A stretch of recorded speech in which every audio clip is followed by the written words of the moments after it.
Naila menatap hening pintu rumahnya yang tertutup rapat saat malam semakin larut. Suara kota yang mulai mereda seolah ikut menambah sunyi yang merayap di ruang hatinya. Sudah 20 tahun lamanya ia membangun rumah tangga bersama Riko, suami yang dulu dipandangnya sebagai sahabat sekaligus cinta sejati. 2 dekade yang syarat dengan tawa, tangis, dan harapan. Tapi malam ini, ada sesuatu yang berbeda. Ada beban tak terlihat yang menghimpit setiap tarikan nafasnya. Mereka menikah muda, kala itu cinta masih meluap-luap dan dunia terasa milik mereka berdua.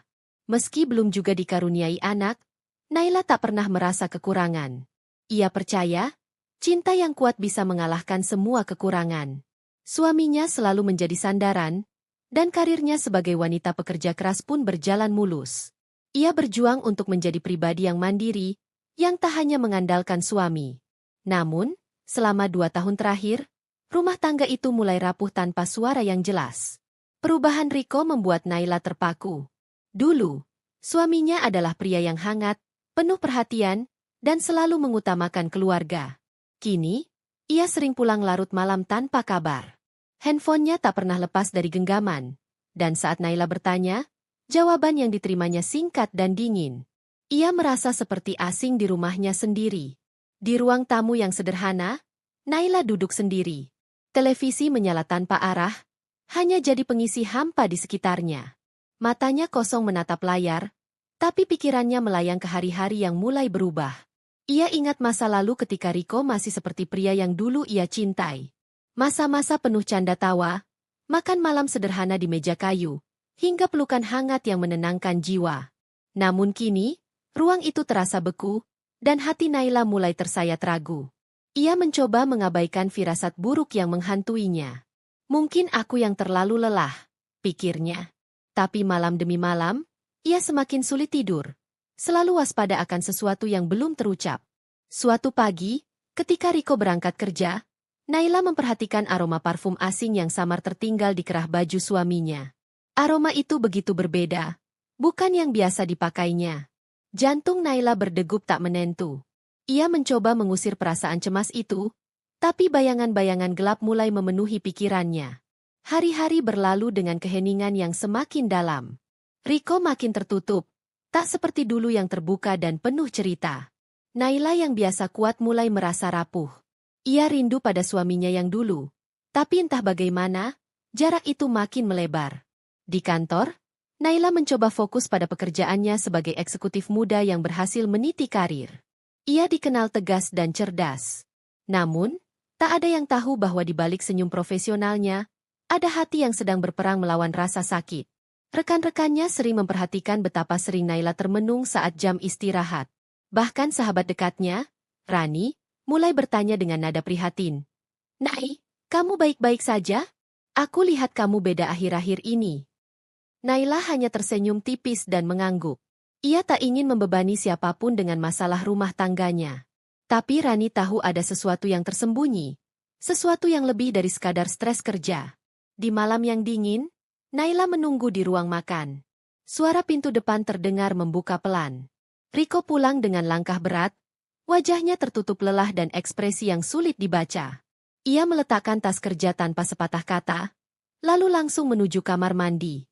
Naila menelan ludah. Ia merasa perlu bertanya, namun suara itu tercekat di tenggorokannya. Akhirnya ia hanya berdiri, menatap sosok suaminya yang berubah, dan berkata pelan. "Riko, ada apa? Kenapa kamu sering pulang larut? Aku merasa kita semakin jauh."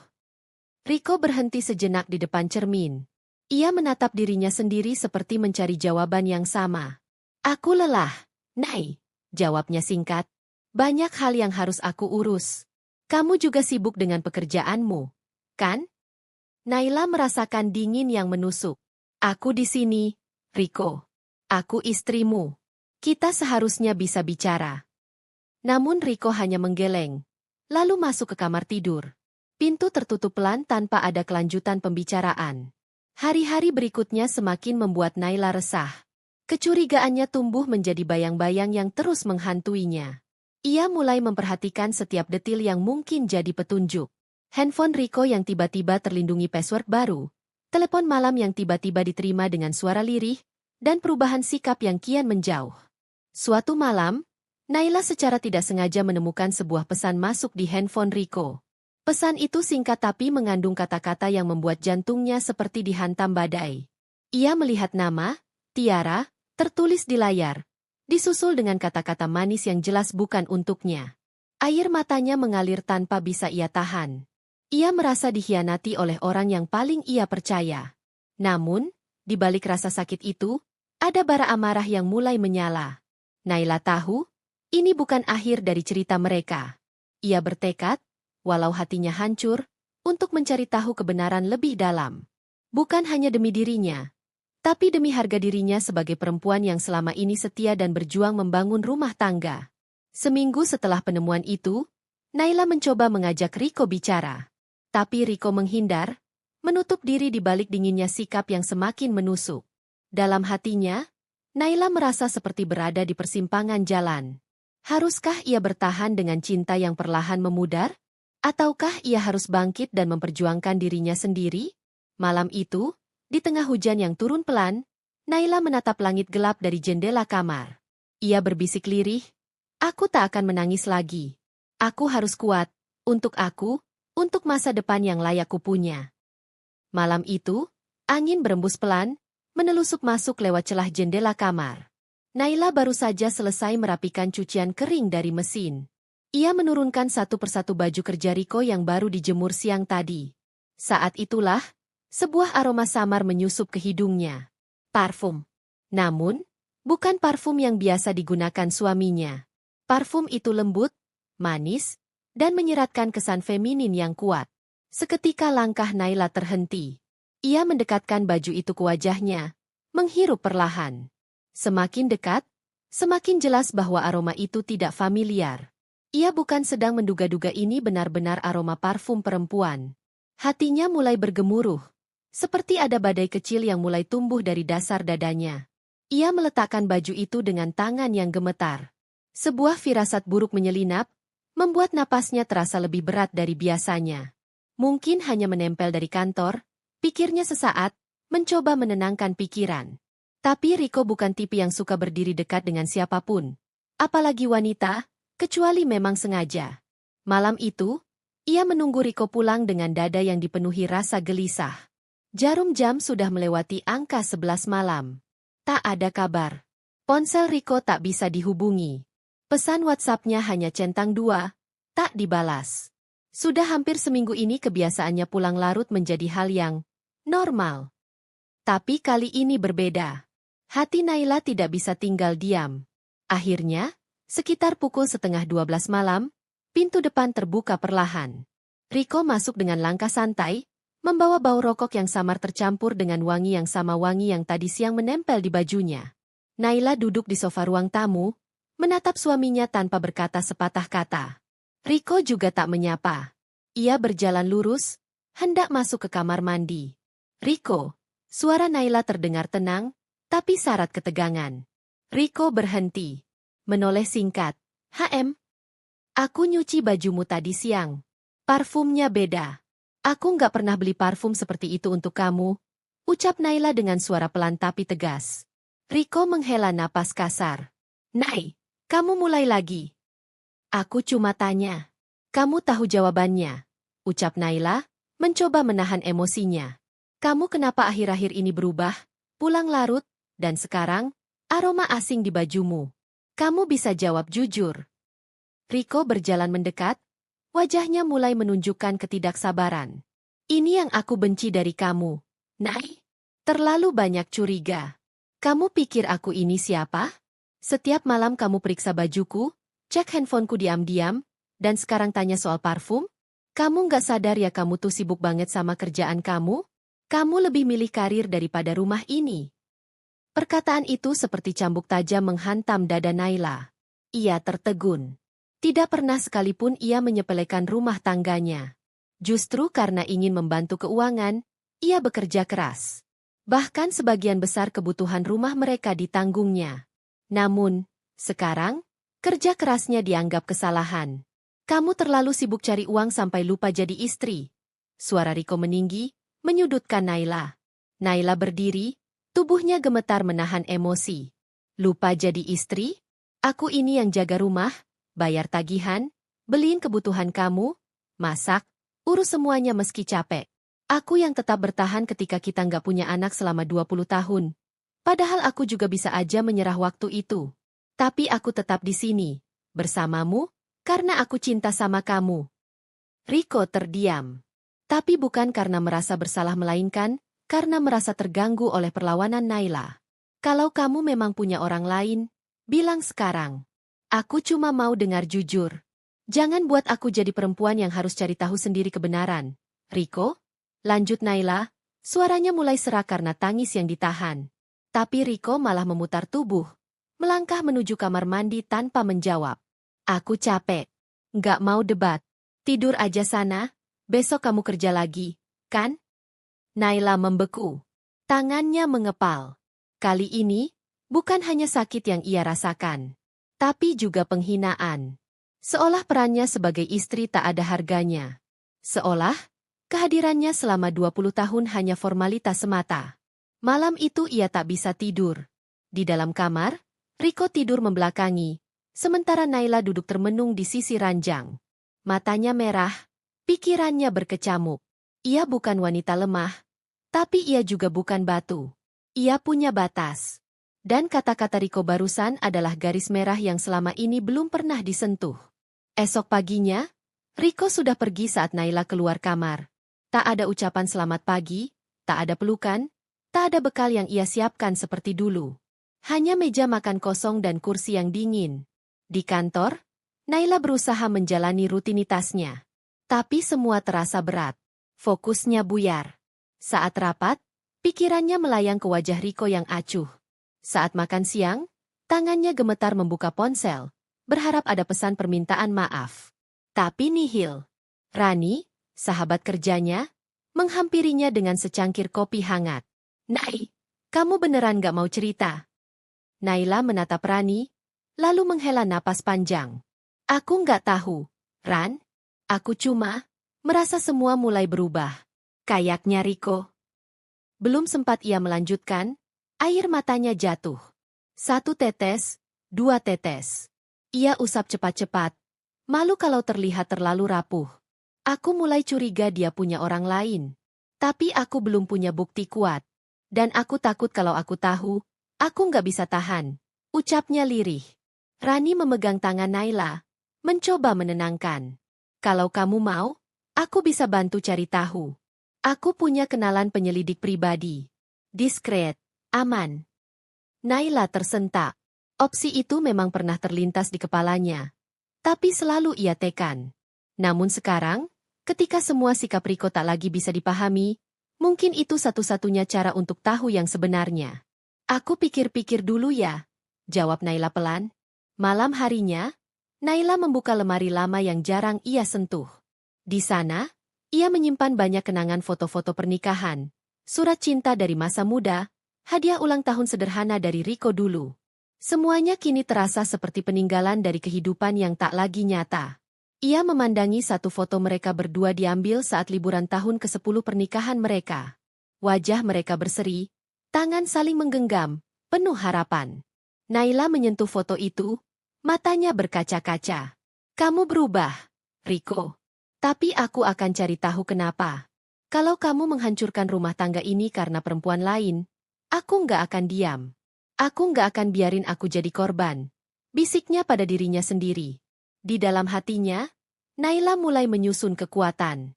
Ia tahu jalannya tak akan mudah. Tapi ia tak lagi bisa hanya diam dan berharap keajaiban datang memperbaiki semuanya.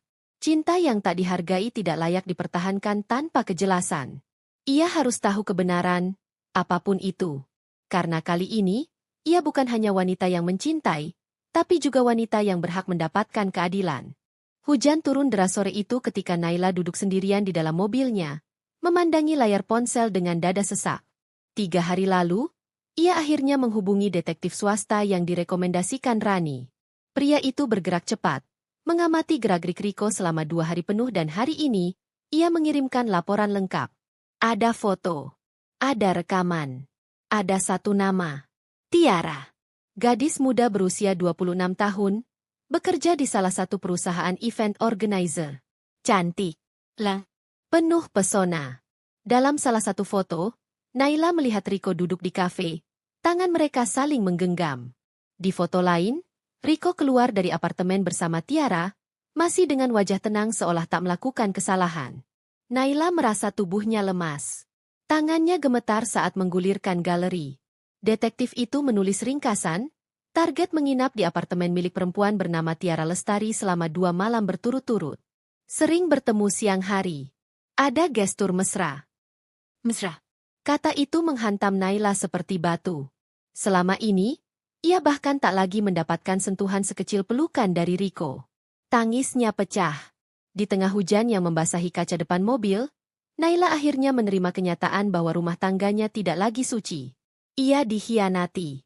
Dikhianati oleh suami yang dulu bersumpah akan bersamanya hingga tua, dan oleh perempuan muda yang bahkan tak tahu betapa dalam luka yang ia tinggalkan. 2 hari kemudian, Naila memutuskan untuk menemui Tiara. Ia berdiri di depan pintu apartemen yang disebut dalam laporan. Ragu sempat menyelimuti, tapi tekadnya lebih besar dari rasa takut. Ia mengetuk 3 kali. Pintu terbuka. Seorang perempuan muda muncul. Rambut panjang, poni tebal, mengenakan baju tidur tipis meski masih jam 10 pagi. Wajahnya kaget melihat sosok Naila. "Tiara?" tanya Naila datar. Tiara memiringkan kepala, lalu tersenyum sinis. "Iya. Kamu siapa?" "Aku Naila, istri sah Riko." Senyuman di wajah Tiara tak luntur, malah semakin melebar. "Oh, akhirnya kamu datang juga." Naila mengerutkan kening. "Kamu tahu tentang aku?" "Tentu. Dari awal." Riko selalu cerita. Jawab Tiara sambil menyandarkan tubuh ke ambang pintu. Naila menguatkan dirinya. "Aku cuma ingin bicara baik-baik." Tiara membuka pintu lebar. "Silakan masuk. Biar kita selesaikan ini kayak perempuan dewasa." Apartemen itu bergaya minimalis, dengan perabot modern dan aroma parfum menyengat yang langsung mengingatkan Naila pada baju Riko tempo hari. Tiara menuangkan teh, lalu duduk berhadapan. "Aku nggak akan muter-muter. Aku memang punya hubungan dengan Riko. Dan aku sedang hamil." Naila tertegun. Kata-kata itu seperti belati yang menancap langsung ke jantungnya. "Hamil?" "Ya, 2 bulan. Riko sudah tahu. Tapi dia masih belum berani bilang ke kamu. Makanya kamu datang ke sini." "Aku ngerti." Tiara menatapnya dengan pandangan menang. "Aku cuma mau minta satu hal. Lepaskan dia." Naila mencengkeram cangkir teh di tangannya agar tak pecah. "Lepaskan? Kau pikir aku barang yang bisa ditukar begitu saja? Aku istri sahnya. Kami menikah 20 tahun. 20 tahun tanpa anak. Mungkin itu juga tanda dari Tuhan. Sekarang Riko butuh keturunan, dan aku bisa kasih itu." Ucap Tiara ringan, tapi penuh racun. Tatapan Naila mengeras. "Kalau kamu pikir rahimmu bisa menggantikan 20 tahun kesetiaan, maka kamu benar-benar tidak tahu artinya mencintai." Tiara tertawa pelan. "Aku nggak butuh cinta. Aku butuh masa depan. Dan Riko menjanjikan banyak hal." Di titik itu, Naila tahu perempuan di hadapannya bukan hanya pelakor. Ia manipulatif, licik, dan tahu betul bagaimana memainkan peran agar Riko tetap ada di sisinya. Naila berdiri. "Kalau kamu benar hamil, lakukan tes DNA nanti saat lahir. Tapi sampai saat itu, aku tidak akan mundur." Tiara mengangkat alis. "Kalau aku bisa buktikan aku hamil sekarang, kamu akan menyerah?" Naila tak menjawab. Ia hanya menatap tajam lalu pergi meninggalkan apartemen itu. Tapi di dalam mobil, ia menangis seperti anak kecil. 2 minggu berikutnya, Riko makin jarang pulang. Bahkan ketika pulang, ia tak bicara sepatah kata pun. Sampai suatu malam, Naila memberanikan diri menegur. "Aku tahu tentang Tiara." Riko terdiam. "Siapa yang cerita?" "Aku punya mata dan telinga. Dia bilang dia hamil." Riko memijit pelipis. "Ya, dia bilang begitu." "Kamu percaya begitu saja?" "Aku nggak tahu. Tapi dia nggak mungkin bohong soal itu." Naila menahan marah. "Kamu kenal dia baru beberapa bulan. Tapi kamu percaya dia lebih dari aku, istrimu sendiri." Riko tak menjawab. Hari-hari setelah itu semakin dingin. Naila mulai mencari tahu lebih dalam tentang Tiara. Ia menyewa seseorang untuk menyamar sebagai pasien klinik yang biasa dikunjungi Tiara. Dari sana, ia mendapat info bahwa Tiara belum pernah melakukan pemeriksaan kandungan. Merasa curiga, Naila menyusun rencana. Ia menyuruh detektifnya menyamar sebagai wartawan yang ingin mewawancarai Tiara seputar proyek event besar. Saat pertemuan itu, Tiara tanpa sadar mengeluarkan informasi bahwa ia belum pernah ke dokter karena takut sama alat-alatnya. Bukti itu cukup. Naila mencetak rekaman suara Tiara. Kemudian, ia mengatur pertemuan dengan Riko di sebuah restoran yang dulu sering mereka kunjungi. Malam itu, Naila datang dengan tenang. Riko duduk di seberang, wajahnya terlihat letih. "Ada apa?" tanyanya. "Aku cuma mau kasih ini." Naila menyodorkan flash disk. "Apa ini?" "Rekaman suara. Dari Tiara. Dia bohong. Dia nggak hamil. Dia cuma manipulasi kamu. Karena dia tahu kamu lemah saat dituntut tanggung jawab." Riko terdiam. Ia memutar flash disk itu di laptop saat sampai rumah. Suara Tiara jelas terdengar. "Aku belum cek ke dokter karena takut. Tapi aku tahu aku pasti hamil. Itu juga buat jaga Riko, biar dia nggak ninggalin aku." Tubuh Riko menegang. Mukanya pucat. Ia merasa seluruh dunianya runtuh. Keesokan malamnya, Riko pulang lebih awal. Duduk di meja makan bersama Naila. Untuk pertama kalinya dalam berminggu-minggu, ia menatap wajah istrinya. "Kamu benar. Dia bohong." Naila hanya menatapnya. Tak ada senyum. Tak ada kelegaan. Hanya luka yang terlalu dalam. "Aku minta maaf, Nay." "Maaf tidak cukup." Riko menunduk. Naila berdiri. "Aku belum tahu akan bagaimana. Tapi yang jelas, aku tidak akan jadi istri yang dikhianati dan tetap diam." Malam itu, Naila berjalan ke kamar dengan langkah tenang. Tapi di dalam dirinya badai telah reda. Ia tahu satu hal, ia bukan perempuan lemah. Dan Tiara, si pelakor muda berbisa, tak akan bisa menghancurkan harga dirinya. Sudah sebulan sejak Naila mengetahui kenyataan tentang kehamilan palsu Tiara. Sejak itu, dunianya tak lagi sama. Namun anehnya, ia merasa lebih tenang. Kesedihan yang dulu menghancurkan kini berubah menjadi bara kecil yang perlahan tumbuh menjadi nyala api. Api itu bukan lagi amarah melainkan tekad. Setiap pagi, Naila bangun lebih awal. Ia mulai rutin olahraga ringan, menyusun jadwal kerja dengan lebih rapi, dan bahkan mengikuti kelas daring tentang perencanaan keuangan. Ia tak lagi menanti Riko pulang. Tak lagi menyiapkan makan malam untuk 2 orang. Ia memasak secukupnya, menikmati makanannya sendiri, lalu menyalakan lilin aromaterapi sambil membaca buku. Kesendirian tak lagi terasa sunyi, itu adalah bentuk baru dari ketenangan. Riko, di sisi lain, seperti terjebak dalam kebingungan sendiri. Tiara menghilang setelah Naila membuka kedoknya. Ia sempat mencoba menghubungi perempuan itu, tapi semua nomor telah diblokir. Apartemen yang dulu jadi sarang pertemuan mereka kini kosong.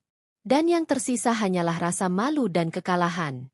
Meski Riko mencoba kembali ke rumah, mencoba mencairkan suasana, Naila tak memberi celah. Pada suatu malam, Riko pulang lebih awal dan membawa buket bunga mawar merah. "Aku tahu aku salah, Nay. Aku nyesel banget. Kita bisa mulai dari awal, ya?" Naila menatapnya dengan mata yang tajam dan penuh kesadaran. "Bunga itu tidak bisa menghapus penghinaan yang kamu biarkan terjadi. Aku tidak sedang mencari awal yang baru denganmu, Riko. Aku sedang menutup cerita kita." Riko menelan ludah. "Kamu nggak serius, kan?" "Aku serius." Sejak hari itu, Naila mulai mengumpulkan dokumen. Sertifikat rumah, surat nikah, rekening bersama. Ia menyewa pengacara diam-diam dan berkonsultasi setiap akhir pekan di kafe kecil yang tak terlalu mencolok. Di sanalah, ia bertemu kembali dengan Raihan. Raihan dulu adalah sahabat masa SMA Naila. Mereka pernah dekat, pernah hampir menjadi sesuatu. Tapi waktu memisahkan mereka ketika Naila memilih Riko. Kini, setelah 2 dekade, Raihan kembali hadir dalam hidupnya bukan sebagai penyelamat, tapi sebagai penopang diam-diam yang hanya ingin memastikan Naila baik-baik saja. "Dunia kita sempit, ya," kata Naila saat pertama kali bertemu Raihan secara tak sengaja di kafe tempat ia bertemu pengacaranya. Raihan tersenyum hangat. Atau mungkin dunia sengaja mempertemukan kita lagi. Mereka tertawa kecil, canggung, tapi ada kenyamanan yang mengalir alami. Sejak pertemuan itu, mereka mulai rutin bertukar kabar. Raihan yang kini menjadi dosen di universitas swasta sering membagikan kutipan buku, motivasi, bahkan sekadar foto matahari terbit yang menurutnya akan disukai Naila. Perlahan, sesuatu di hati Naila yang lama mati mulai berdenyut kembali. Bukan cinta yang meledak-ledak, tapi kehadiran yang menenangkan. Sementara itu, Naila semakin memperkuat posisinya. Detektif yang dulu membantunya membongkar kebohongan Tiara kembali ia pekerjakan untuk mencari potensi aset Riko yang tersembunyi. Ia tahu, jika ingin berpisah, ia harus siap secara finansial dan legal. Riko tak bisa diberi kepercayaan. Pria itu bukan hanya pembohong, tapi juga pengecut yang mudah dipermainkan oleh godaan. Dalam diam, Naila mencicil langkahnya. Ia menjual beberapa perhiasan yang dulu diberi Riko, dan menyimpannya dalam rekening pribadi yang tidak diketahui siapapun. Ia juga menyewakan satu kamar kosong di rumah mereka untuk seorang mahasiswa magang, atas nama usaha mandiri. Semua langkah itu tampak sepele, tapi bagi Naila, itu adalah bentuk perlindungan diri. Hingga suatu sore, Riko akhirnya menyadari perubahan Naila yang mencolok. Kamu lagi nyiapin sesuatu, ya? Naila menatapnya dari seberang meja makan. Aku cuma mempersiapkan hidupku. Yang kamu siapkan, apa? Aku nyoba berubah. Sudah terlambat, Riko. Terlambat untuk apa? Kita kan masih bisa benerin semua ini. Naila meletakkan sendoknya. Aku bisa memaafkan, tapi aku tidak bisa melupakan. Dan aku tidak bisa menjalani hidup bersama seseorang yang mudah terjebak oleh kebohongan perempuan licik. Kau tahu betul itu bukan kesalahan satu kali. Kau diam saat aku dihina. Kau tak membelaku saat harga diriku diinjak. Aku tidak lupa, Riko. Aku hanya tidak teriak. Riko tertunduk. Dan untuk pertama kalinya, ia sadar Naila bukan perempuan yang bisa ditaklukkan dengan permintaan maaf murahan. Di sisi lain, Raihan hadir dengan cara yang berbeda. Ia tak pernah mengomentari kehidupan rumah tangga Naila secara langsung. Tapi setiap percakapan mereka selalu memberi energi positif. Dalam obrolan di pinggir danau saat sore menjelang malam, Raihan berkata, "Kamu tahu, Nai, kadang kita baru tahu nilai diri kita setelah dihancurkan. Tapi yang lebih penting, kamu tidak jadi pahit. Kamu malah jadi kuat." Naila tersenyum kecil. Aku pikir aku akan hancur. Tapi ternyata, ada sesuatu dalam diriku yang tidak bisa kamu bunuh dengan pengkhianatan. Hari demi hari berjalan, dan Naila akhirnya siap mengajukan gugatan cerai. Pengacaranya telah merancang strategi yang rapi. Mereka mengumpulkan semua bukti perselingkuhan, termasuk laporan detektif, rekaman suara Tiara, dan bukti transfer uang dari rekening Riko ke rekening Tiara yang diam-diam ditemukan Naila lewat mutasi bank. Semuanya sudah siap.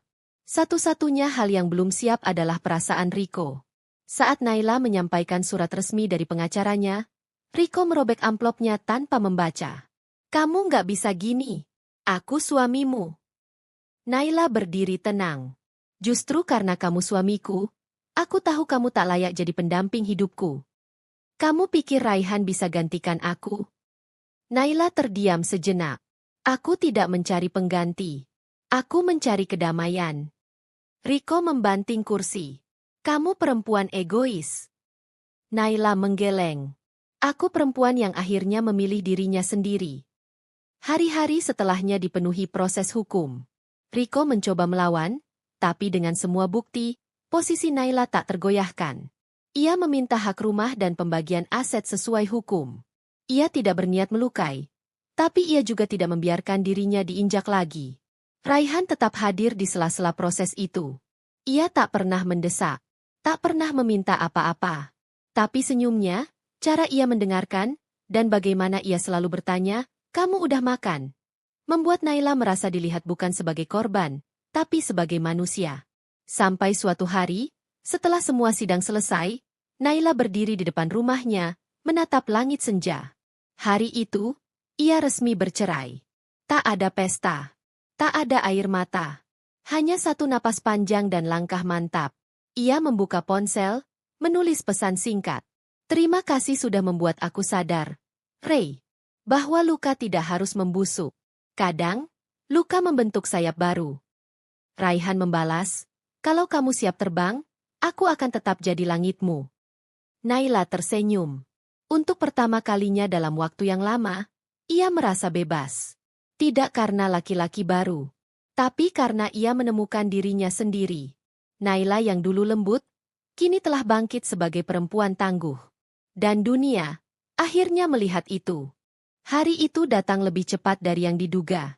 Hari peringatan pernikahan Naila dan Rico yang ke-20. Biasanya, Naila adalah satu-satunya orang yang selalu mengingat dan menyiapkan sesuatu, entah itu makan malam sederhana, surat kecil penuh cinta, atau hanya sebatang lilin di atas kue kecil di rumah. Tapi tahun ini berbeda. Sangat berbeda. Setelah resmi bercerai 3 bulan sebelumnya, Naila justru menyusun sesuatu yang tak biasa. Ia memesan aula di hotel yang dulu menjadi tempat pernikahan mereka. Ia mengundang semua orang yang pernah hadir di hari itu, keluarga besar, rekan bisnis, teman-teman lama, bahkan para kolega Rico yang selama ini lebih mengenal Naila sebagai istri sukses yang kalem. Undangan itu dikirimkan secara personal. Dalam surat yang dikirim Naila, ia menulis, "Mari hadir dalam malam penghargaan atas 2 dekade perjalanan yang penuh pelajaran. Jangan lewatkan kejutan istimewa yang akan membuka mata kita semua." Orang-orang penasaran, tentu saja. Mengapa seorang perempuan yang baru saja bercerai ingin merayakan ulang tahun pernikahannya? Kenapa Naila tidak tampak patah, malah semakin percaya diri dan elegan? Rico mendapat undangan yang sama. Awalnya ia tak ingin datang. Tapi penasaran lebih besar daripada egonya. Ia masih menyimpan sisa harga diri yang ingin ia jaga di hadapan rekan-rekannya. Ia tak tahu pasti apa rencana Naila, tapi ia yakin mantan istrinya tak akan bertindak keterlaluan. Tiara pun hadir malam itu dengan gaun berkilau, wajah percaya diri, dan senyum tipis yang menyembunyikan banyak hal. Ia datang atas undangan yang ia kira sebagai tanda damai. Ia tidak tahu bahwa malam itu bukan tentang perdamaian. Malam itu adalah panggung kebenaran. Dekorasi aula dibuat sama persis seperti 20 tahun lalu, balon putih, bunga mawar merah muda, dan foto pernikahan mereka yang terpajang di sudut ruangan. Tetapi kali ini, ada satu hal yang berbeda. Di depan panggung kecil yang dulu digunakan untuk pidato pengantin, berdiri sebuah layar lebar dan mikrofon tunggal. Acara dibuka dengan musik lembut dan makan malam seperti biasa. Tamu undangan berbincang, mengenang masa lalu, dan memuji betapa anggun dan berkelasnya Naila malam itu. Gaun panjang berwarna biru tua yang membalut tubuhnya membuatnya tampak seperti ratu yang sudah siap menyampaikan keputusan terakhirnya. Setelah jam menunjukkan pukul 8 malam, Naila naik ke panggung. Seluruh mata tertuju padanya. Ia tersenyum tenang, memegang mikrofon dengan mantap. "Selamat malam semuanya." Suaranya lembut namun tegas. "Terima kasih telah datang di malam yang sangat simbolik ini." Tawa kecil terdengar. Naila menatap setiap wajah di depannya. Lalu ia melanjutkan. 20 tahun lalu, di ruangan ini, saya dan seseorang mengikat janji. Janji untuk saling menjaga, mencintai, dan tidak mengkhianati. Dan saya ingin memulai malam ini dengan mengatakan, saya menepati semua janji itu." Beberapa orang saling menatap. Rico mulai merasa tidak nyaman di kursinya. Tiara, yang duduk tak jauh dari Rico, mulai merapikan rambutnya dengan gugup. Naila melangkah ke samping panggung. Layar di belakangnya menyala. Muncul cuplikan video dari kamera tersembunyi. Tiara dan Rico di sebuah apartemen berciuman. Lalu potongan lain menunjukkan mereka berbelanja bersama. Dan cuplikan terakhir menampilkan Tiara tengah menerima amplop dari Rico, sembari berkata, "Kalau istrimu tahu, kita bisa pura-pura ini semua kesalahpahaman." Suara bergumam memenuhi ruangan. Rico berdiri. "Naila, apa-apaan ini?" Naila tetap tenang. "Silakan duduk, Rico. Ini baru permulaan." Tiara bangkit. Wajahnya merah padam. "Kamu sengaja menjebak aku." "Kamu menjebak dirimu sendiri," jawab Naila. "Aku hanya menunjukkan ulang adegan yang kamu pilih sendiri. Dan aku pikir semua orang berhak tahu." Satu persatu bukti muncul di layar transfer rekening, catatan panggilan, Bahkan hasil penyelidikan detektif yang menjelaskan bagaimana Tiara memalsukan kehamilannya demi menjebak Riko agar meninggalkan Naila. Aula itu berubah menjadi ruang pengadilan. Tidak ada yang berani memotong. Beberapa tamu mulai mengambil video, meski panitia mencoba melarang. Riko hanya bisa berdiri membatu. Tamparan mental itu begitu telak. Tidak hanya karena rahasianya terbongkar, tapi karena ia disudutkan di hadapan semua orang yang dulu ia anggap kagum padanya. Lalu Naila kembali bicara. Ada satu hal lagi yang ingin saya sampaikan. Sesuatu yang selama ini hanya saya rasakan, tapi kini saya tahu pasti. Ia menoleh ke arah Riko. Kamu bukan hanya berselingkuh karena lemah iman. Kamu juga menyimpan iri. Selama ini kamu diam-diam benci karena aku lebih sukses. Karena aku lebih dihormati. Karena aku tidak pernah butuh kamu secara finansial. Riko akhirnya meledak. Apa salah kalau aku ingin dihargai sebagai suami? Kamu sibuk kerja, sibuk bangun bisnis, semua orang puji kamu. Aku cuma bayangan di belakang kamu. Aku capek. Naila. Suasana hening seketika. Naila menatapnya lekat. Jadi kamu memilih perempuan lain? Untuk membalas egomu yang terluka? Riko terdiam. Ia sadar ucapannya menjadi peluru yang justru menembak balik dirinya sendiri. Dan semua orang menyaksikan itu. Ini bukan sekadar soal perselingkuhan, lanjut Naila. Ini soal ketidakmampuanmu menerima bahwa perempuan bisa lebih kuat dari laki-laki. Bahwa perempuan bisa berdiri sendiri. Dan kamu tidak tahan dengan itu. Tepuk tangan mulai terdengar dari beberapa sudut ruangan. Tertahan, tapi tulus. Seorang perempuan dari meja sebelah menangis pelan. Tiara menunduk dan akhirnya meninggalkan aula dengan langkah terburu-buru. Reputasinya hancur. Riko tak bisa bicara lagi. Dunia telah menyaksikan kebenaran tanpa filter. Naila mengakhiri pidatonya. Saya tidak mengadakan pesta ini untuk merayakan cinta. Saya mengadakannya untuk menutup bab dengan hormat. Dan untuk semua perempuan di ruangan ini, jangan pernah biarkan diri kalian diperlakukan seperti bayangan. Ia turun dari panggung, meninggalkan Riko yang membeku di tempat. Tak ada satupun yang menyapanya setelah acara usai. Bahkan rekan bisnisnya yang dulu menganggapnya sebagai suami dari Naila yang luar biasa, pun pergi tanpa berpamitan. Sementara itu, Naila duduk di balkon hotel sendirian, menatap langit Jakarta yang kelabu. Tak lama, langkah kaki menghampiri. Raihan berdiri dengan secangkir kopi panas. Kamu sudah siap melangkah ke babak berikutnya? Tanyanya. Naila mengambil napas panjang. Sudah. Tapi bukan karena aku ingin buru-buru. Tapi karena aku sudah selesai dengan masa laluku. Raihan duduk di sampingnya. Malam ini, kamu bukan cuma membongkar kebenaran. Kamu menyelamatkan dirimu sendiri. Naila menoleh dan tersenyum. Akhirnya, ya. Aku bisa memilih diriku tanpa rasa bersalah.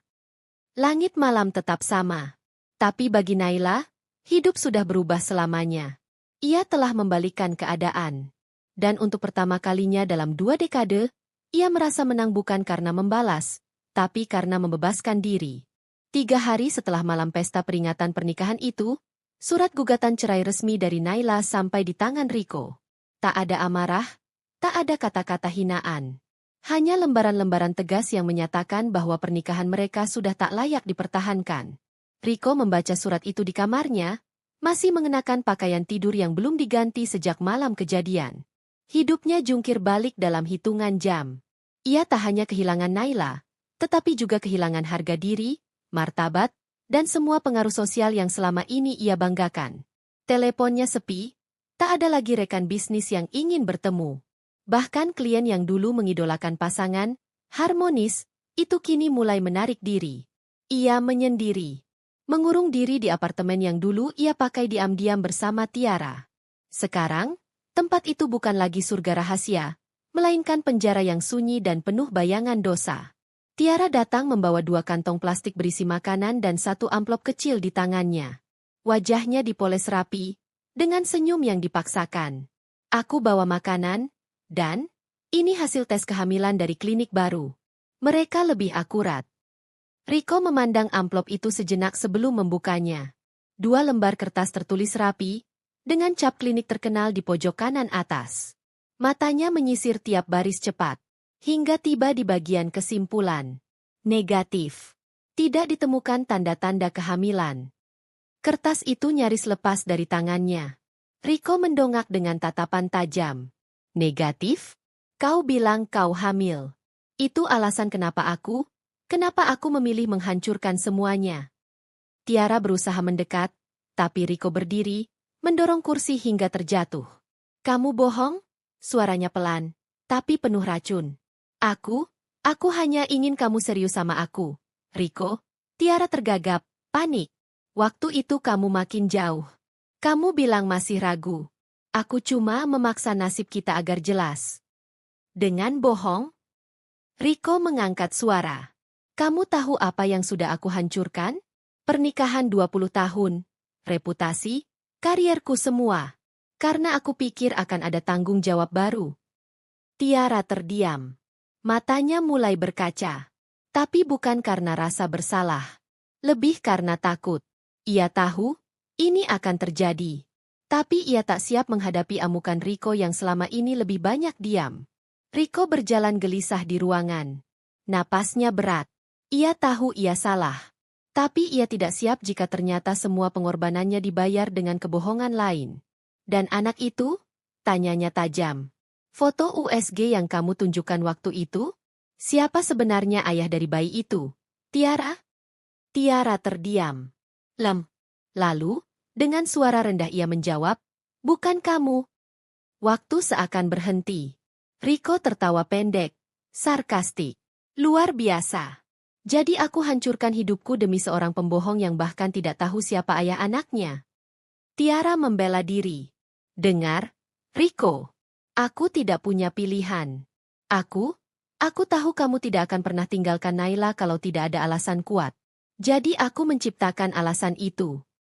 Riko menatapnya. Dan untuk pertama kalinya dalam hidupnya, ia merasa benar-benar muak pada dirinya sendiri.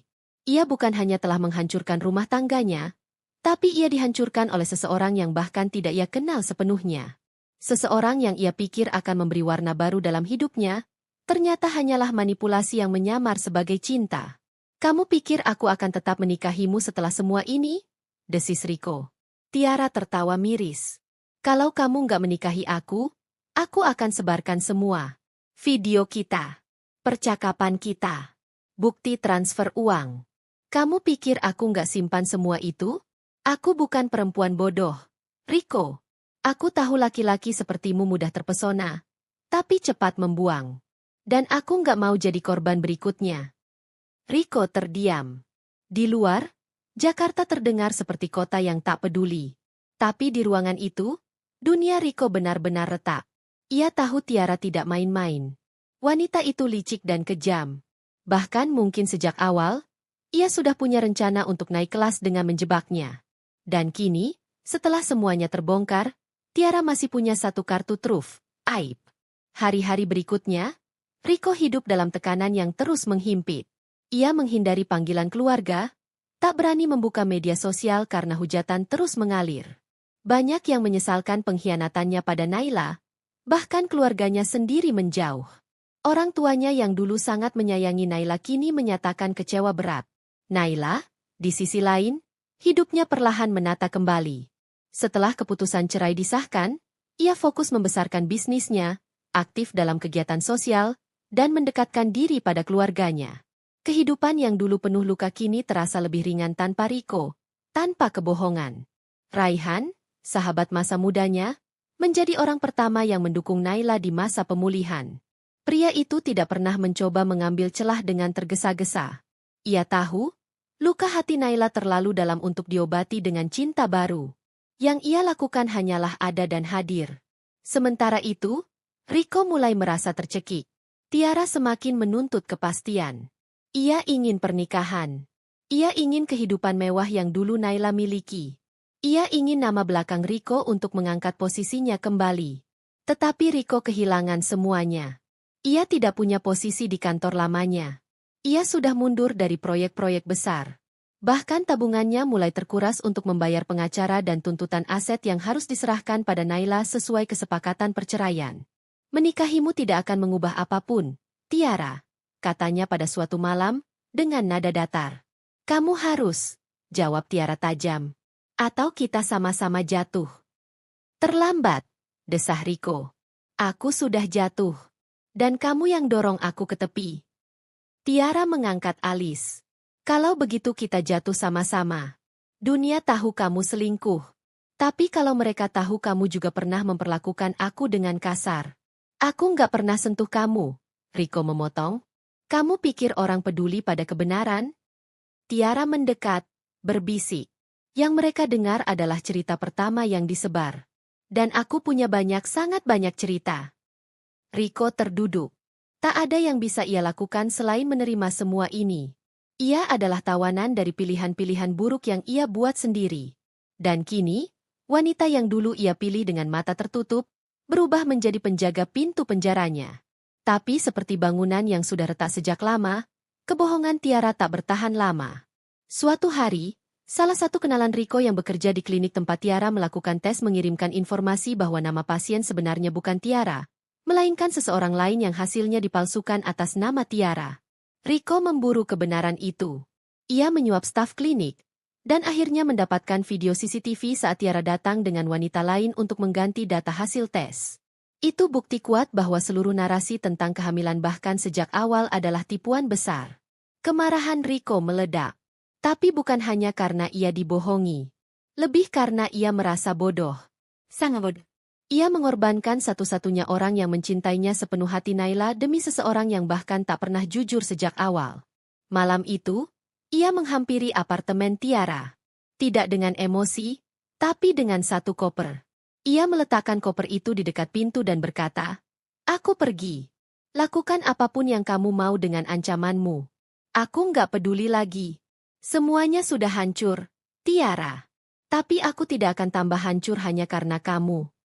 Tiara berusaha menahan, memohon, bahkan menangis.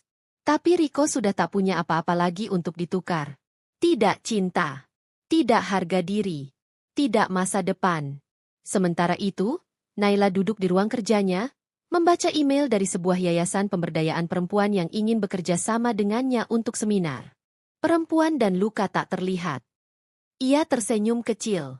Ia tak tahu pasti bagaimana kabar Riko. Dan ia tidak ingin tahu. Ia hanya tahu satu hal. Ia sudah bebas. Dan untuk pertama kalinya, ia tidak menoleh ke belakang. Hujan turun perlahan sore itu, membasahi jendela apartemen tua yang dulu pernah menjadi tempat persembunyian Tiara dan Riko dari realitas kehidupan. Kini, jendela itu kusam, dindingnya lembab, dan tirai tipis tak mampu lagi menutupi kenyataan pahit yang perlahan menenggelamkan keduanya dalam lumpur dosa dan keserakahan yang mereka ciptakan sendiri. Riko terduduk di lantai ruang tamu yang kini kosong. Meja kaca retak di sudut ruangan seperti lambang hatinya yang tak lagi utuh. Di tangan kirinya, selembar surat pemecatan dari perusahaan tempat ia mengabdi selama lebih dari 15 tahun. Ia tak pernah menyangka bahwa semua yang selama ini ia banggakan akan hancur dalam waktu yang begitu singkat. Berita skandalnya dengan Tiara menyebar lebih cepat daripada kabar kenaikan pangkat. Media sosial meledak. Tak ada lagi pujian. Tak ada lagi kepercayaan. Yang ada hanya cacian dan makian dari orang-orang yang dulu memujanya. Di kantor, rekan-rekan menjauh. Atasan tak lagi bisa mentolerir kejatuhan moralnya. Ia bukan lagi sosok yang bisa dijadikan contoh, apalagi pemimpin. Jabatan direktur yang dulu ia genggam dengan sombong kini direnggut tanpa basa-basi. Semua aset yang ia investasikan juga berjatuhan satu persatu. Ada yang dibekukan karena tuntutan hukum dari pihak Naila, ada yang dibeli murah oleh kenalan bisnis yang tak lagi percaya padanya. Tiara berdiri tak jauh darinya, bersandar di kusen pintu dengan raut wajah masam. Riasannya luntur, rambutnya kusut. Dulu, ia selalu tampil sempurna, dengan parfum mahal dan gaun ketat yang membungkus tubuhnya bak magnet bagi pria. Kini, wajahnya menggambarkan lelah, muak, dan kecewa. Ia menyulut rokok dengan tangan gemetar, lalu menatap Riko dengan dingin. "Kalau aku tahu begini jadinya, aku nggak akan pernah narik kamu ke hidupku," katanya lirih namun tajam. Riko mendongak dengan mata merah. "Kau pikir aku nggak menyesal? Kau pikir aku masih bisa bertahan di sini terus? Kita nggak punya uang, Riko. Nggak ada masa depan. Kamu bukan siapa-siapa sekarang," ucap Tiara dengan suara meninggi. Semua ini karena kamu, bentak Riko tiba-tiba. Kalau saja kamu nggak datang ke hidupku, semuanya nggak akan hancur seperti ini. Tiara tertawa pahit. Lucu. Padahal kamu yang dulu ngejar aku. Kamu yang janji mau nikahin aku. Kamu yang tinggalin istri kamu. Sekarang kamu nyalahin aku? Tapi kamu bohong. Kamu palsukan hasil tes kehamilan, Tiara. Kamu bilang kamu hamil anakku, padahal itu semua cuma permainan licik. Tiara menunduk, namun hanya sebentar.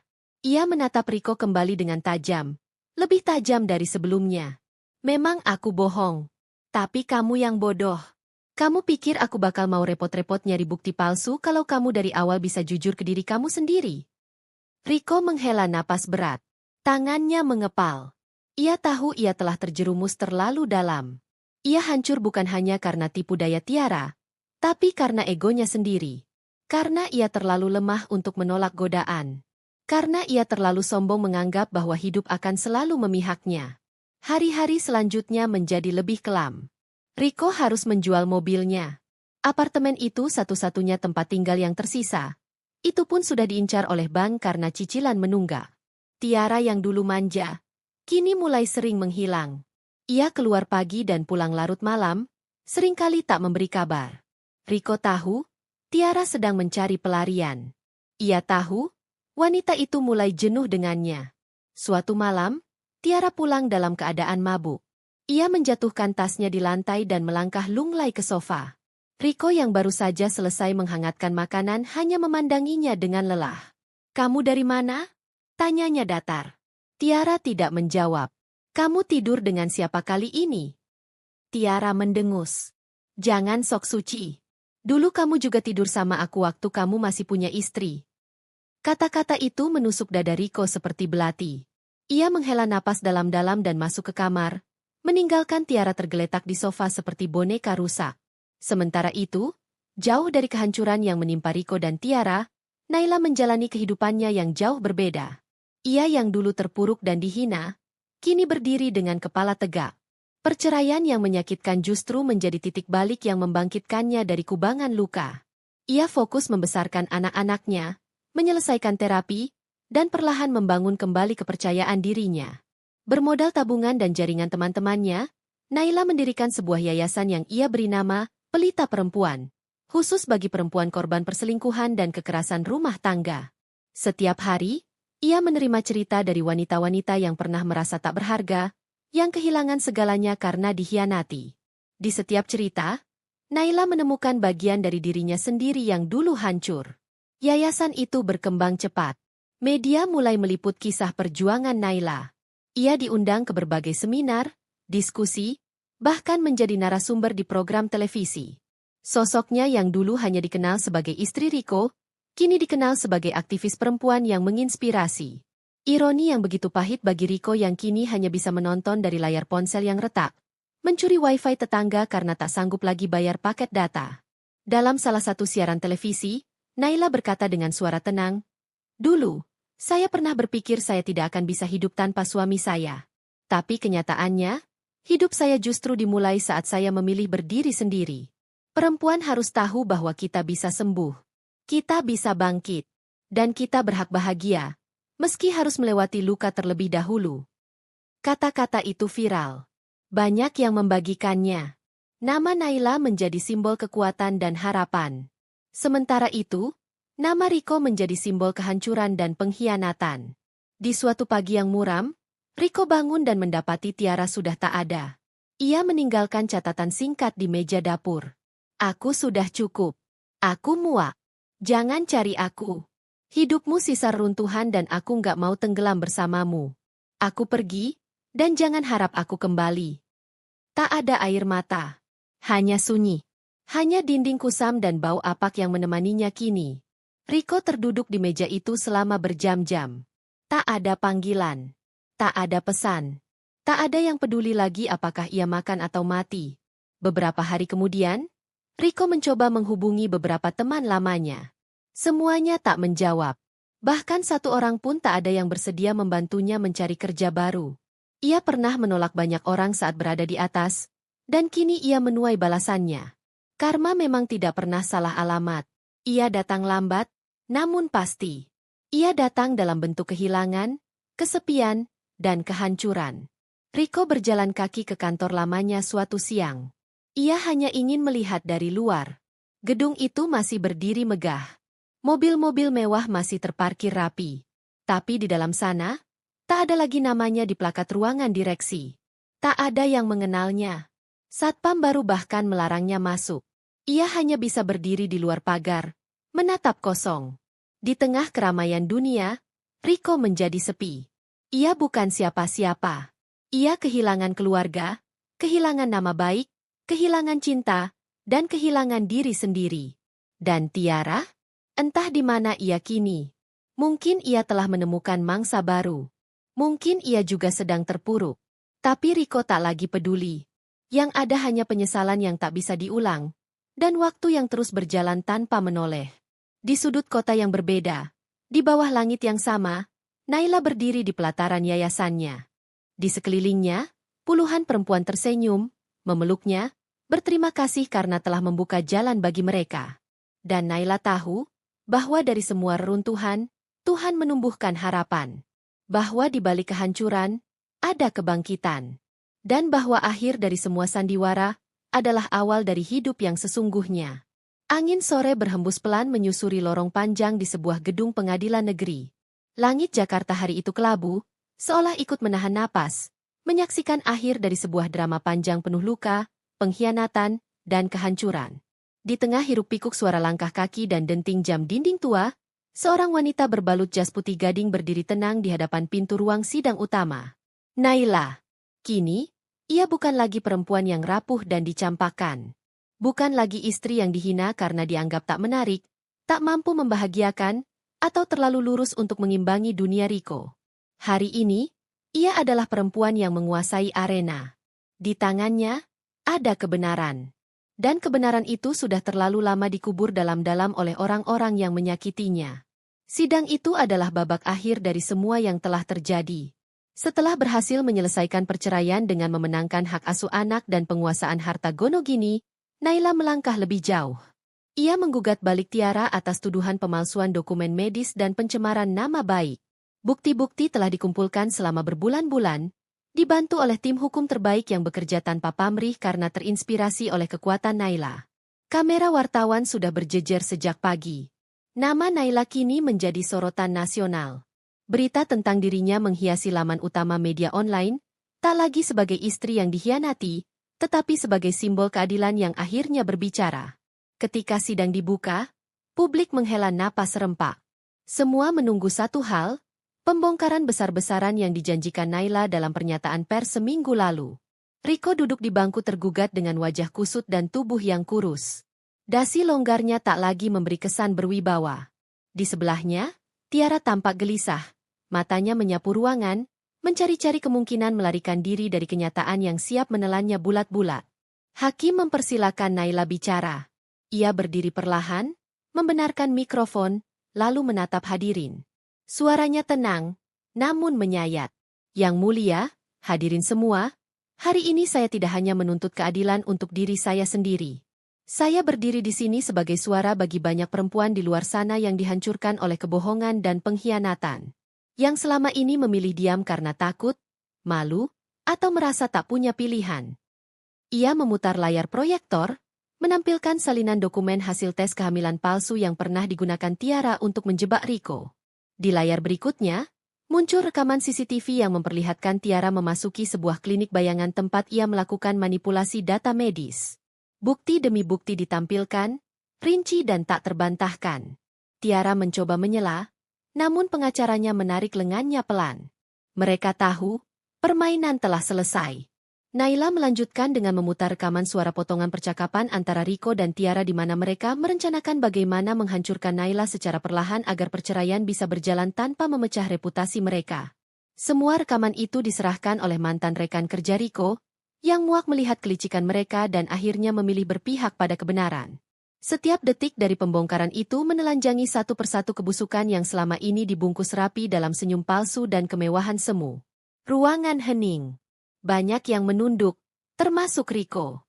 Setelah semua dipaparkan, Naila menutup dengan kalimat yang membuat seluruh ruang sidang terpaku. Kalian menghancurkan aku dengan cara yang keji. Tapi kehancuran itu tidak membuatku mati. Sebaliknya, aku tumbuh. Aku bertahan. Dan hari ini, aku berdiri di sini, sebagai wanita yang tak akan pernah kalian kalahkan. Tak lama setelah sidang itu, keputusan pengadilan diumumkan. Naila menang mutlak. Ia mendapatkan seluruh penguasaan aset hasil harta bersama, termasuk saham, properti, dan kendaraan atas nama Riko. Tiara divonis bersalah atas pemalsuan dokumen dan pencemaran nama baik, dijatuhi hukuman percobaan dan denda ganti rugi yang besar. Berita itu tersebar luas. Riko dan Tiara menjadi bahan cemoohan. Netizen menyebut mereka pasangan neraka yang hancur oleh karma. Tapi Naila tidak pernah ikut menertawakan. Baginya, ini bukan soal pembalasan, melainkan pengembalian harga diri. Beberapa bulan setelah keputusan pengadilan, Naila membeli kembali rumah lama yang dulu ia tinggalkan setelah perceraian. Tapi bukan untuk ditinggali. Rumah itu ia sulap menjadi kantor pusat yayasan yang kini ia beri nama baru, Lentera Hati, sebagai simbol perjalanan dari luka menuju cahaya. Yayasan itu berkembang pesat, dengan cabang di 3 kota besar dan program pendampingan hukum, psikologis, dan ekonomi bagi perempuan korban perselingkuhan dan kekerasan rumah tangga. Naila tak hanya menyumbang harta, tetapi juga waktunya. Ia hadir, menyentuh, dan menguatkan. Dalam sebuah wawancara eksklusif dengan televisi nasional, Naila ditanya apakah ia pernah menyesali apa yang ia alami. Ia tersenyum pelan. Dulu, iya. Tapi sekarang tidak. Karena dari kehancuran itu, saya belajar mencintai diri saya sendiri. Dan saya belajar bahwa kekuatan perempuan bukan diukur dari siapa pria yang mendampingi, tapi dari bagaimana ia bertahan saat dunia memutuskan meninggalkannya. Wawancara itu viral dan menginspirasi gerakan solidaritas perempuan di berbagai tempat. Naila diundang ke forum-forum internasional, berbicara di hadapan publik dari berbagai negara, menceritakan perjuangannya bukan sebagai korban, tetapi sebagai pemenang. Sementara itu, Riko menjual satu-satunya aset tersisa untuk membayar hutang dan denda hukum. Ia hidup berpindah-pindah, dari satu kontrakan ke kontrakan lain. Tiara menghilang, kabarnya bekerja sebagai pemandu karaoke kelas bawah di kota lain, tak lagi punya pesona atau kemewahan. Dunia yang dulu mereka banggakan berubah menjadi penjara tanpa pintu keluar. Di sebuah pagi yang cerah, Naila berdiri di halaman yayasan, memandangi anak-anaknya yang berlarian. Ia mengenakan gamis putih sederhana, wajahnya bersih tanpa riasan berlebih. Di tangan kirinya, ada map berisi proposal kerjasama baru dengan Kementerian Sosial. Di wajahnya, ada damai yang tak tergantikan. Dari reruntuhan, Naila membangun istana. Dari luka, ia menumbuhkan cahaya. Dan dari kehancuran, ia menemukan dirinya yang paling utuh. Ia pernah dihancurkan. Tapi ia tak pernah dikalahkan. Karena Naila adalah wanita yang tak terkalahkan. Langit Jakarta memerah menjelang senja, seperti menggambarkan sebuah penutupan sekaligus permulaan. Gedung tinggi di jantung ibu kota itu dipenuhi tamu-tamu terhormat dari berbagai penjuru negeri. Mobil-mobil mewah berjajar rapi di pelataran, dan para wartawan sibuk memotret tamu undangan yang berjalan menaiki tangga karpet merah menuju auditorium utama. Di atas panggung yang megah, terpampang dengan huruf-huruf besar bertuliskan, Seminar Nasional Perempuan Tangguh, dari luka menuju kemenangan. Di antara kilatan kamera dan bisik-bisik kekaguman, seorang wanita melangkah mantap menuju pintu masuk utama. Gamis berwarna marun yang ia kenakan membungkus tubuhnya dengan elegan. Jilbabnya sederhana namun anggun, dan di matanya tersimpan keteguhan yang tak lagi bisa digoyahkan oleh masa lalu. Dialah Naila. Kini bukan hanya sekadar nama, tetapi simbol kekuatan perempuan yang mampu bangkit dari kehancuran. Nama Naila sudah melampaui sekadar pemberitaan sensasional. Ia telah menjadi tokoh, panutan, bahkan pelita bagi ribuan perempuan di luar sana. Diundang sebagai pembicara utama, Naila tahu bahwa malam ini bukan hanya tentang cerita hidupnya, melainkan tentang harapan bagi mereka yang merasa tak punya pilihan selain diam dan terluka. Sementara di luar gedung, seorang pria berdiri dalam diam. Bajunya kusut, matanya sembab, dan tubuhnya sedikit membungkuk, seolah seluruh beban dunia ada di punggungnya. Tak ada satupun yang mengenalinya lagi. Ia hanya bayangan dari dirinya yang dulu. Tak ada jas Armani. Tak ada senyum congkak. Hanya seorang lelaki dengan masa lalu yang hancur. Ia datang bukan untuk meminta maaf. Ia tahu, sudah terlalu terlambat. Tapi ada sesuatu dalam dirinya yang mendorongnya untuk menyaksikan sendiri bagaimana seorang perempuan yang dulu ia remehkan, kini berdiri di tempat yang paling tinggi. Dari jendela samping, Rico bisa melihat ke dalam auditorium. Naila berdiri di panggung, membelakangi kerumunan kursi VIP, namun menghadap ribuan peserta yang hadir secara langsung dan disiarkan ke berbagai wilayah. Ia tidak membaca teks, tidak menggunakan prompter. Yang ia bawa malam itu hanyalah suara hatinya. 8 tahun lalu, saya adalah seorang istri yang merasa cukup dengan menjadi pendamping. Saya mencintai dengan seluruh hidup saya. Saya memberi tanpa pamrih. Saya bertahan dalam luka karena saya pikir itu adalah bentuk cinta. Tapi saya salah. Cinta tidak pernah menyakitkan. Yang menyakitkan adalah pengkhianatan yang dibungkus cinta palsu. Peserta seminar terdiam. Di layar besar, wajah Naila terlihat tenang. Matanya tak berkaca-kaca. Tidak ada air mata. Hanya keteguhan yang menggetarkan. Saya pernah dibohongi. Dikhianati. Ditendang keluar dari rumah saya sendiri. Saya pernah menangis malam-malam tanpa suara. Tapi hari ini saya berdiri di sini bukan sebagai korban. Saya berdiri sebagai pemenang. Tepuk tangan menggelegar memenuhi ruangan. Beberapa peserta perempuan meneteskan air mata. Terisak karena merasa seolah sedang mendengarkan suara hati mereka sendiri. Rico menyentuh kaca jendela dengan telapak tangannya. Tatapannya kosong, dan dalam diam, ia menangis. Bukan air mata penyesalan yang biasa. Tangisan itu adalah jeritan dari jiwa yang runtuh, karena tak pernah benar-benar tahu apa yang ia miliki sampai semuanya hilang. Ia ingat bagaimana dulu ia menatap Naila dengan rasa muak, menganggapnya penghalang kesenangannya. Ia ingat bagaimana ia membela Tiara mati-matian. Dan ia juga ingat ketika hari itu datang Tiara meninggalkannya. Uang habis, aset disita, dan dunia perlahan menutup pintu-pintunya satu persatu. Tiara kini entah di mana. Kabar terakhir yang didengarnya, perempuan itu menjual kalung-kalung sisa pemberian orang kaya di pasar gelap. Ia menjadi gelandangan kelas atas, menyembunyikan wajahnya dari semua orang yang mengenalnya. Karma tak hanya datang, tetapi mengguncang hidup mereka hingga ke akar. Sementara itu, Naila melanjutkan pidatonya. Kita hidup di dunia yang seringkali mengagungkan keindahan luar, padahal kekuatan perempuan itu ada pada ketangguhan hatinya. Saya bukan siapa-siapa, tapi saya belajar untuk tidak lagi menangis untuk orang yang tak tahu cara menghargai saya. Saya menyadari, air mata saya terlalu berharga untuk masa lalu. Rico terhuyung mundur. Kalimat itu seperti palu godam yang menghantam dadanya. Dulu, Naila menangis karena dirinya. Dulu, Naila memohon agar rumah tangga mereka diselamatkan. Dan ia tertawa atas tangisan itu. Tapi kini, Naila tak lagi menangis. Justru ia, Rico, yang tersungkur dalam lara, menyesali hari demi hari ketika dirinya begitu buta. Acara seminar pun ditutup dengan standing ovation. Naila turun panggung disambut oleh deretan pejabat, aktivis, dan tokoh nasional. Banyak yang mengajak bersalaman, berfoto, dan memeluknya.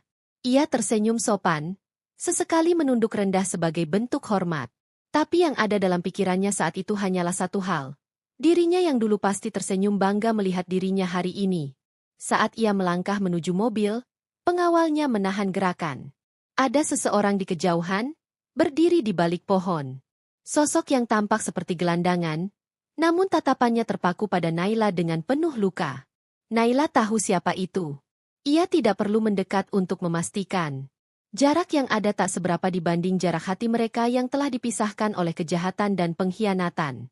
Rico ingin bergerak, ingin menyapa, ingin meminta maaf. Tapi lidahnya keluh. Kakinya membeku. Ada rasa takut, malu, dan penyesalan yang menahan tubuhnya seperti rantai. Dan Naila hanya memandangi sejenak, sebelum masuk ke dalam mobil tanpa sepatah kata pun. Bukan karena benci, tapi karena tak ada lagi ruang untuk masa lalu. Di kursi belakang mobil, Naila menoleh keluar jendela, melihat bayangan Rico yang kini mulai berjalan perlahan menjauh. Air matanya tidak jatuh. Tidak ada getaran dalam hatinya. Yang ada hanya perasaan lega akhir dari sebuah perjalanan panjang yang dipenuhi badai. Bu Naila, Anda hebat sekali malam ini, ujar sopirnya pelan. Naila hanya tersenyum. Saya tidak hebat, Pak. Saya hanya bertahan. Dan saya belajar bahwa bertahan itu adalah bentuk paling tulus dari cinta pada diri sendiri. Dari kejauhan, lampu gedung seminar mulai redup. Malam turun dengan tenang, menghapus jejak-jejak bayangan masa lalu. Di langit, bulan menggantung penuh. Di dalam hati Naila, ada keheningan yang damai. Ia pernah menangis karena cinta yang dikhianati. Tapi kini, ia tidak menangis lagi. Dan pelakor itu, yang pernah mencuri apa yang bukan miliknya, menangis darah dalam kehancuran yang ia ciptakan sendiri. 1 tahun telah berlalu sejak seminar nasional yang menggemparkan negeri itu.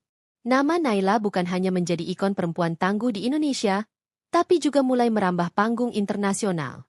Yayasan yang ia bangun telah membantu lebih dari 1.000 perempuan korban perselingkuhan, KDRT, dan kekerasan ekonomi. Ia tak lagi sekadar simbol penderitaan yang bangkit, ia adalah gelombang perubahan.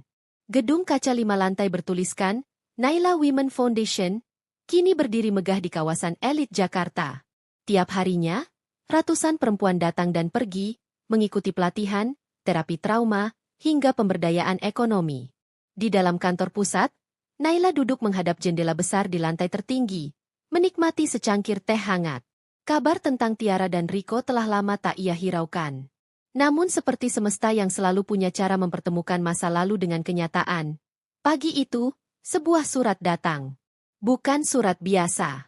Surat dari lembaga pemasyarakatan. Dengan alis sedikit mengernyit, Naila membaca nama pengirimnya. Tiara Rahmawati. Hatinya tidak bergetar. Tangannya tidak bergetar. Yang terasa hanya keheningan. Isi surat itu panjang. Penuh coretan-coretan emosi. Rupanya, Tiara telah dijatuhi hukuman 2 tahun penjara karena pemalsuan dokumen, pencemaran nama baik, dan upaya pemerasan. Kasus itu dibuka kembali atas desakan Naila dan pengacaranya. Tapi ada sesuatu yang menarik dalam surat itu. Aku kalah, Naila. Bukan hanya dari hukum, tapi dari diriku sendiri. Aku mengira bisa meraih semuanya dengan tipu muslihat. Tapi kini, bahkan nama baikku pun hancur. Aku tahu kau tidak akan membalas surat ini. Tapi jika suatu hari anak perempuanku bertanya siapa aku, tolong jangan jawab dengan benci. Aku hanya manusia yang terlalu serakah. Naila memejamkan mata sejenak. Ia mengembuskan napas panjang. Tidak ada kebencian. Tidak ada amarah. Hanya simpati yang tersisa. Semoga kau belajar dari apa yang telah kau rusak sendiri, bisiknya lirih. Sementara itu, Riko? Ia kini tinggal di rumah petak sempit di pinggiran kota. Setelah bangkrut dan kehilangan semua harta, ia bahkan tidak sanggup membayar pengacara untuk membela diri saat Tiara menyeretnya dalam banyak kasus hukum. Ia hidup dari bekerja serabutan, sesekali menjadi kuli angkut di pasar, kadang menjadi sopir ojek online dengan motor tua hasil pinjaman. Namun malam itu berbeda. Riko duduk di depan layar kecil menonton acara talk show internasional yang menghadirkan Naila sebagai narasumber utama. Topiknya tentang pemulihan trauma dan membangun kembali kehidupan setelah dikhianati. Saat Naila berbicara dalam bahasa Inggris yang lancar dan penuh percaya diri, Riko menunduk dalam. Air matanya jatuh. Lagi-lagi. Tapi bukan karena rindu. Bukan juga karena cinta yang hilang. Itu adalah air mata seseorang yang akhirnya benar-benar menyadari. Ia tidak hanya kehilangan segalanya, tapi ia juga kehilangan dirinya. Aku pernah menjadi suaminya, katanya pelan, hampir tak terdengar. Tapi aku juga yang membunuh hati perempuan itu dengan tanganku sendiri. Di studio televisi itu, Naila menutup sesi wawancaranya dengan kalimat yang kemudian viral di berbagai negara. Jangan pernah menyepelekan perempuan yang tersakiti. Karena ketika dia bangkit, dia tak hanya menyelamatkan dirinya sendiri, dia akan menyelamatkan dunia. Setahun kemudian, Naila membuka cabang yayasan di Malaysia dan Singapura. Ia diundang sebagai pembicara dalam konferensi dunia tentang pemberdayaan perempuan. Setiap langkahnya disambut tepuk tangan, dan setiap ucapannya menjadi mantra bagi ribuan perempuan yang hadir. Ia tak meminta simpati. Ia memberi kekuatan. Namun di balik semua gemerlap itu, Naila tetap manusia biasa. Di waktu-waktu tertentu, ia masih duduk di balkon rumahnya sambil menatap langit malam. Mengenang luka lama bukan untuk menangisi, tetapi untuk mengingat bahwa dari sanalah kekuatannya lahir. Suatu malam, putrinya, Aluna, yang kini berusia 8 tahun, memeluknya dan bertanya, "Ibu, apakah ibu pernah sedih?" Naila tersenyum. Matanya hangat. Ibu pernah sangat sedih. Tapi sedih itu yang membuat ibu tahu bagaimana caranya bahagia. Aluna memeluk ibunya lebih erat. "Aku ingin jadi kuat seperti ibu." "Kau akan lebih kuat, sayang. Karena kau lahir dari perjuangan." Epilog itu tak berakhir di situ.